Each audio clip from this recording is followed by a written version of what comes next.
You're listening to the Jefferson Exchange. Thanks for joining us. The JX starts today with the debrief, where JPR reporters discuss the stories they've been covering this week, including why some Grants Pass residents are excited about a new plan for homelessness, why a California tribe is suing local law enforcement, and who's running in a Rogue Valley fire district. I'm Maria Carter, JPR's news director. I'm Jane Vaughn, housing, homelessness, and education reporter. And I'm Justin Higginbottom, public health and safety reporter. Justin, you reported on the upcoming sale of Medford's federal courthouse.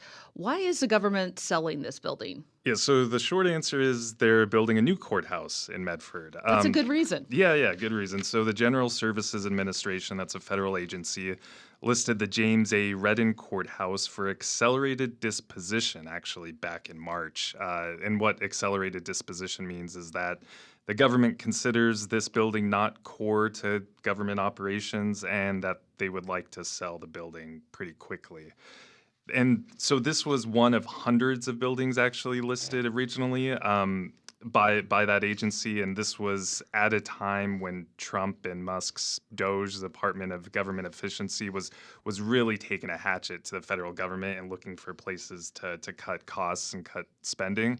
And so when that list first came out in March, some people were worried because the James A. Redden building, it's the only federal courthouse in Southern Oregon, so they were a bit scared that we wouldn't have a federal courthouse here. That initial list that the agency put out was retracted after that pushback. And since then, the GSA has kind of just been slowly releasing names of federal buildings that they plan to sell. And they listed the James A. Redden building late last week. So, let's end the controversy here. Will Southern Oregon have a courthouse? Yes, we'll have a federal courthouse. I heard from the chief U.S. district judge here in Medford, and he says actually the sale's been planned for quite some time. And that's the reason for the sale is because they plan to build this new courthouse in Medford. He says that staff won't leave the James A. Redden building until this new courthouse is built, so criminal proceedings and that important work shouldn't be impacted.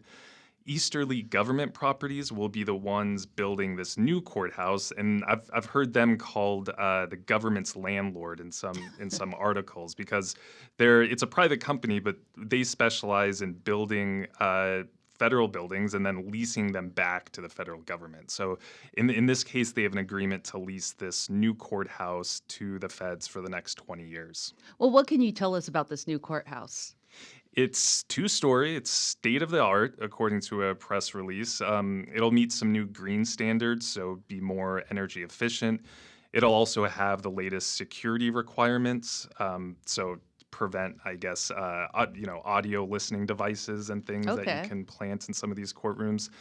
The old courthouse, it's over 100 years old. It used to be shared with the U.S. Postal Service back in the day, and it doesn't really make use of this new energy-efficient technology, although it is, quite beautiful. It's a nice-looking building, especially inside. This new building, though, will also have offices for both U.S. senators, so that's kind of cool. The U.S. Marshals Service, will be a probation office and a U.S. Attorney's office. Right now, it's still in the planning and permitting phase, but it's expected to be completed relatively quickly, and how these things go in 2027. And you can go to our website and check out a rendition of what this new courthouse might look like. So if you're curious, you can get a preview there. Yeah, see how it compares. Well, thank you, Justin. Jane, you wrote a story about a new proposal to address homelessness in Grants Pass. Tell us about what the idea is there. Yeah, so there's this new proposed idea. The program, in theory, would be called Pathways to Housing. And this idea is really being spearheaded and pushed by this drug and alcohol treatment program called U-Turn for Christ. They focus on men who are struggling with various addictions and help them get clean. So their idea for this new project is to have sort of a central hub, a centralized location, one location, to have all of the homeless services providers to be at this one spot to make it easier for people to get what they need. So rather than having to go over here to get your new license and over here to get your whatever. You have one building, one spot, all of the service providers are there, and their hope is that it will make it easier for people to get what they need, get their services, get back on their feet, whatever the barrier is. They also would like to provide transitional housing at this site for between 150 and 250 homeless people, exact number to be determined. They would like to have some specific areas for, women and children or veterans, have it sort of segmented out that way. And then the idea is that this site would also have like job training, mental health support. So basically, when someone comes to the site, there's an intake process. And then whatever they would need to address the root cause of why they're homeless, that they would get that support. So whatever those specific problems are. And then they also talk about wanting to do some preventative work at Pathways, trying to prevent people from falling into homelessness in the first place. There would be some rules at this site. I know that's kind of a concern for people in Grants Pass that, can't use drugs and alcohol there. There would be kind of a secured entry point, so you can't just wander in and out. Also, religious service would not be mandated, even though it's, again, this idea is being led by U-Turn for Christ, which is a faith-based organization.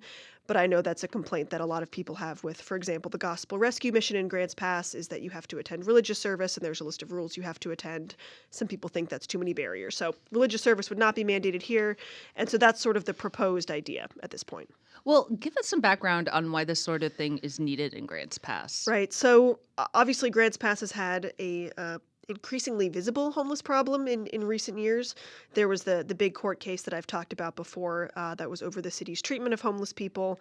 That lawsuit went all the way up to the U.S. Supreme Court, who ruled in the city's favor last June. That made national news.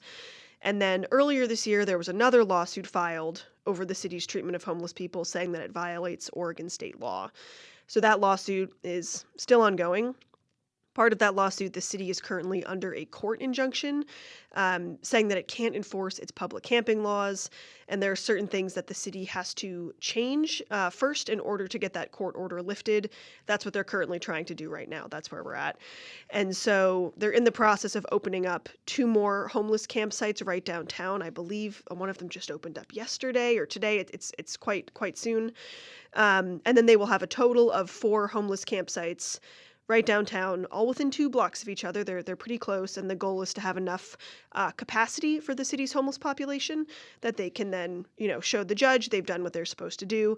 The goal is to then get that court order lifted. So clearly, there's a lot happening. There's a big homeless population in Grants Pass, and they need some sort of solution. Well, what's the reaction been to this proposal so far? It's been mixed. I would say there generally seems to be a lot of buy-in and a lot of support for this idea from the residents. I think they're excited about having a solution. It's been a big problem for a lot of people, and there's been a lot of buy-in from the nonprofit providers in the region as well. They like the idea of having an office all in one spot. They can all work together and coordinate. A lot of them have spoken in favor of it. I've watched city council meetings. A lot of residents have said they really like the idea and they're excited about it. But I would say not everyone is excited about it. I have a cut from city councilor Indra Nicholas, and she's talking at a city council meeting back in April. I am not for enabling people, and I see this as they're getting free medical, free clothes, free food, free. And who from any area in our state would not want to come here for free stuff in a giant mecca of help? So yeah, some people do have concerns about this idea. On the other hand, supporters really think they're on the verge of solving the homeless problem. They really like the idea. There is still a long way to go. Again, it's a proposed plan. They're trying to lease this property on the north side of Grants Pass, just outside the city limits. It's almost 8 acres, but that hasn't been finalized yet. Their hope is for the program to be funded primarily by private grants and donations, but that part hasn't been finalized yet either. So it's an idea at this point. People are really excited. There seems to be some movement behind it, some pushback as well. And so we'll have to see what happens next, if they're able to lease the property, and what happens with the proposal of the Pathways program. And that's something you'll be continuing to cover for sure. us. Yeah. Well, thank you, Jane. Justin, you reported on a lawsuit by Northern California's Round Valley Indian tribe against a couple of sheriffs. Why is the tribe suing them? Yeah, so this is an interesting suit. The tribe is claiming that Humboldt and Mendocino sheriffs have been illegally raiding cannabis growers on their land, on their reservation.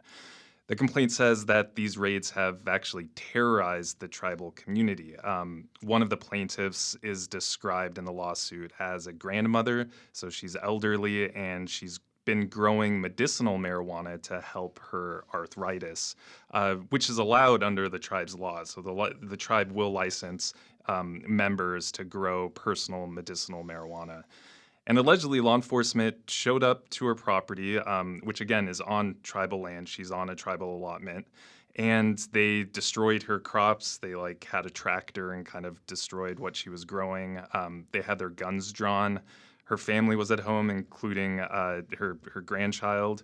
And the lawsuit claims that they never showed her a warrant. That's, again, according to the complaint.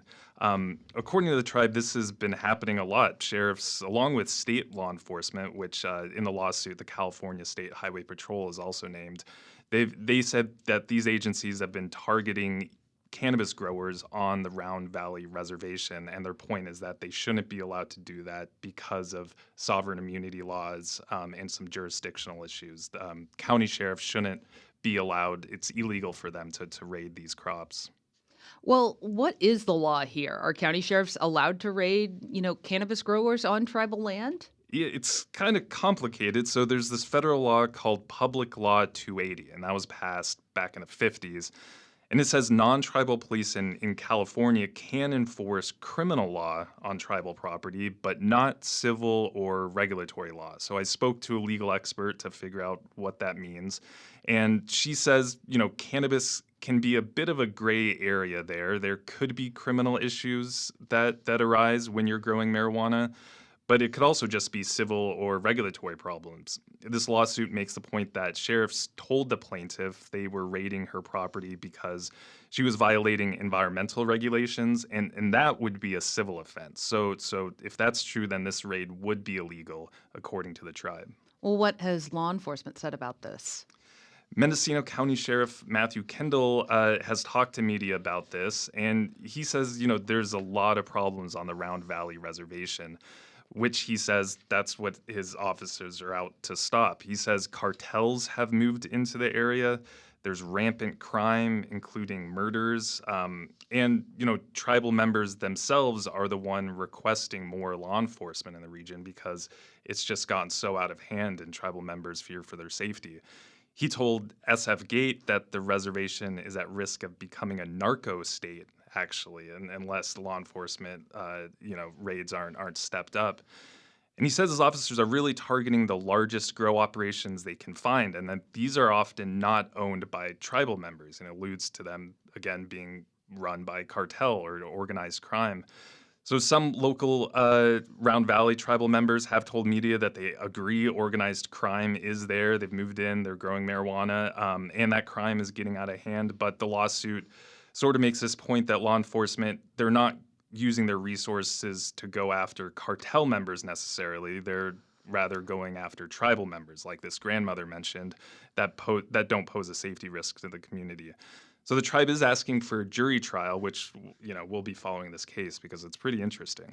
Okay, we just have a few minutes left. Jane, you also wrote about some candidates who are running for election in a fire district in Rogue Valley. Quickly, give us some background on that. Yeah, so we're talking about Jackson County Fire District 5 in Phoenix, Talon, and unincorporated Ashland. They've had really a lot of recent turmoil over the last year. They're really looking for some stability. There are massive board resignations. They terminated their chief. They're facing a massive financial shortfall. They've got reduced staffing. It's been a pretty rough year. They're currently operating under an agreement with the nearby District 3, which is providing them administrative support, including the oversight of their chief. So that kind of seems to be helping. But now they have 4 openings on their board of directors for Jackson County Fire District 5. 2 of them are running uncontested, and then the other 2 seats have 4 candidates competing. And we've got that special election in Oregon coming up on May 20th. Well, in about 30 seconds or so, tell us about those candidates. Sure. So one of the seats has Eleanor Ponomareff. She's on the district's budget committee. She currently serves on the Talent City Council as well. She wants to use her experience with government budgets. She's running against Jennifer Hadden, who says she really wants to work on better transparency from the board. She worked as a firefighter and paramedic in Ashland for 22 years, also as a wildland firefighter with the Forest Service on hotshot crews. And then in the other seat, we've got Alfredo Echaide. He's a firefighter and paramedic for Ashland. He says he wants to look for new revenue sources and said his fluency in Spanish would also help connect the district with the local Latino community. And then he's running against the incumbent, Chris Luz, who declined to be interviewed for my story. So again, those are the candidates, and the election's coming up on May 20th. Thanks, Jane. That's it for the debrief this week. Thank you for listening. You can reach the newsroom with comments on our coverage and suggestions for things we should cover in the future through our news tip line. That's on our website, ijpr.org. And you can find this program and more at jeffexchange.org or subscribe on Apple, Spotify, or your favorite podcast platform.